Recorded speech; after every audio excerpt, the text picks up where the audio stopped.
What's going on, you guys? Tom here. Had a number of people recently ask me why I started this company, why I founded NeuroArkitect, and it's a culmination really of the past, I'd say at least 10, 12 years of the things I've learned, the things I've done. I've always been interested in helping people. I've always been interested in working with people. Naturally, I mean, in case you haven't already been able to tell, I love to just talk and educate.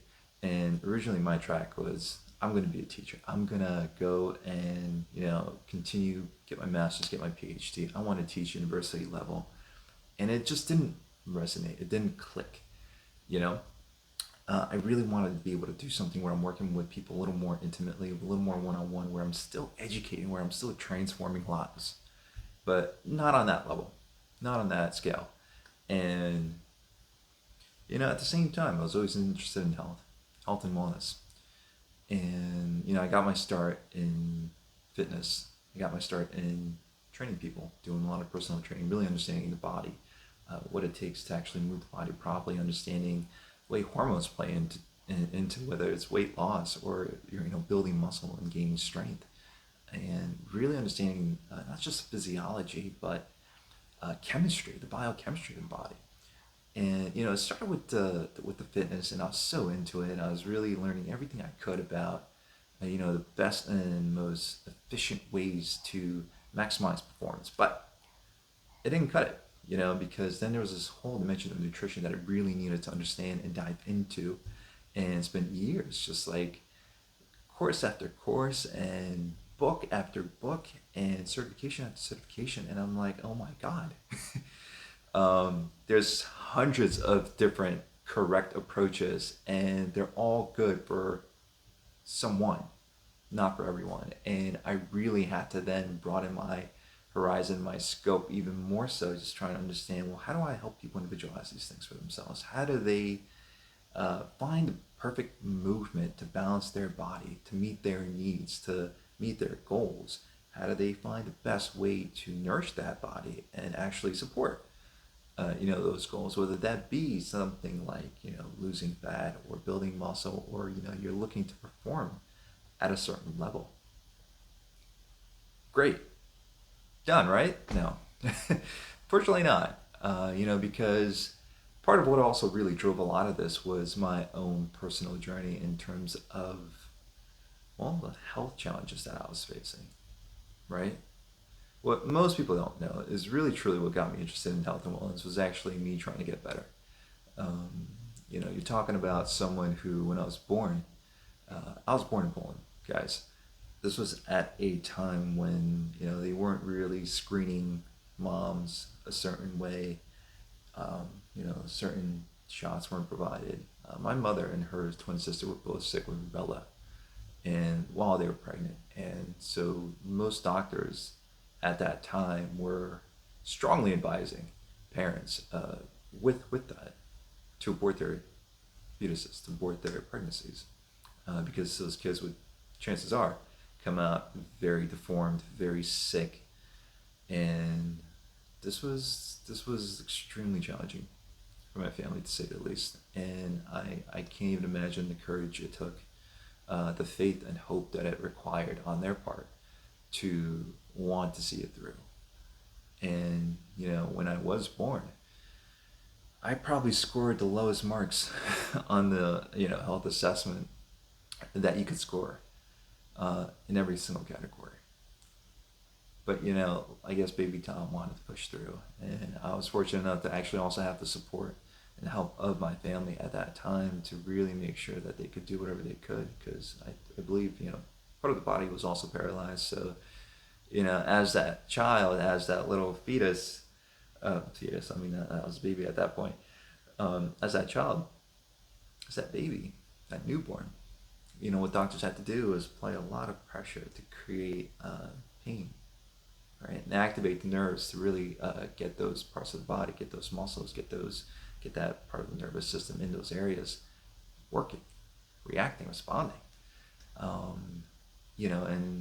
Growing up, I was sick all the time. I was on round after round, almost every other week, I feel like. on antibiotics, always getting infections, stomach bugs, you name it. And lo and behold, like I get older and I'm hitting high school and I'm developing, typical teenage hormonal changes. I had the worst skin you can imagine, guys. The worst act. Absolutely the worst acne you can imagine. I always tell this story where, I was coming, I had my passport taken, a passport picture taken at that time. And then for years after, it's just post college, I think maybe only like 4 or 5 years ago that I actually finally had that changed because, passports, they last a while. So every single time I was coming back from the country, into the country, from outside the country, I would always, how they have those like visual scanners now when you scan your passport and you're coming back in. Every single time without fail, I was getting pulled over because it wasn't matching, right? And I remember this one guy just kind of like stopped and asked me, he's like, "Hey, so like, what happened here? Like, were you sick or something? Like, what was that?" And I'm like, "No, like, hey, I was a typical teen boy with, this really bad skin." And, part of what really got me interested in health and wellness was actually me just wanting to feel better, look better. It's very superficial at that point. Of course I had self-esteem issues. Of course I had, self-worth issues. I think also having immigrated from Poland here into the States, and like sort of being that first generation here in the States, there's a lot of pressure I think that I probably put on myself too. One thing I failed to mention is my family, they came over first and they left me behind with my grandmother. Now for a 2-year-old, waking up in the morning and, suddenly mom and dad are gone. The two people that I love the most, who love me the most, suddenly disappeared. And, after a lot of work on myself later on in life, I realized that, that was what really, I think, initiated this incredible sense of this fear of abandonment, insane fear of abandonment, right? And, that then led to, of course, compensatory behaviors. That was me becoming a perfectionist, me becoming a chronic straight A student, me becoming the best athlete, me becoming the best looking. Like I put these expectations and placed them on myself because I needed to prove that I was worth loving, that I was worth not abandoning, right? Of course, this led to a lot of dysfunctional behaviors, a lot. And it was stressful and it was so much pressure, and it really, really, really took its toll on me. And I never really quite understood the sort of the reasons for the drive. But, upon, a lot of deeper reflection and introspection, I kind of pieced that together for myself and realized that, well, actually, it's really coming from this place of lack. You know, Screw all these achievements. Like, great, it worked out to my advantage. I finished in the top 10 uh, in high school. I was nominated valedictorian in college. I was doing everything right on the surface, but what most people didn't realize was the constant, caustic sort of emotional and mental stress that I was under. And not only that, but eventually that mental and emotional stress did take its toll on me. It really did. And it was in college where my body finally said, you're pushing the cylinder. You, the cylinder. You're running on all gears. I don't know what the correct phrase is. I'm jumbling phrases. But the problem was, of course, at that point I was burning out. I was burning out. I was working out, 7 days a week. I was super, super, almost compulsive around my nutritional intake, and that, of course, became what I recognize as, unfortunately, an eating disorder as well. And this compulsion for perfection, and still studying my ass off, still working, still trying to pay bills and doing all these different things, and yeah, that finally, the straw that broke the camel's back was death in the family. That took a toll on everyone, and took a toll on me as well. And it really was what kind of then precipitated, uh, you know, I'm a 6 foot guy, 6 foot guy, guys. And, you know, at a healthy weight, I'm probably, 180, 185. Guys, I dropped down to maybe 118, because the body just started to deteriorate. My liver, my kidneys started to, their function started to deteriorate. Like my skin started to get yellow. I had no energy. I was so fatigued. It was a struggle to get out of bed. It was like physically a struggle to get myself out of bed and get going and get moving. And not only that, but I was so depressed. This is what I don't think I've really shared much of this at all. Period. I was so depressed, and were there really dark moments of depression? Absolutely. Were there moments where I thought, well, actually, maybe I should just turn out the lights and call it a day? Yeah, I definitely contemplated, just not wanting to live anymore, for sure.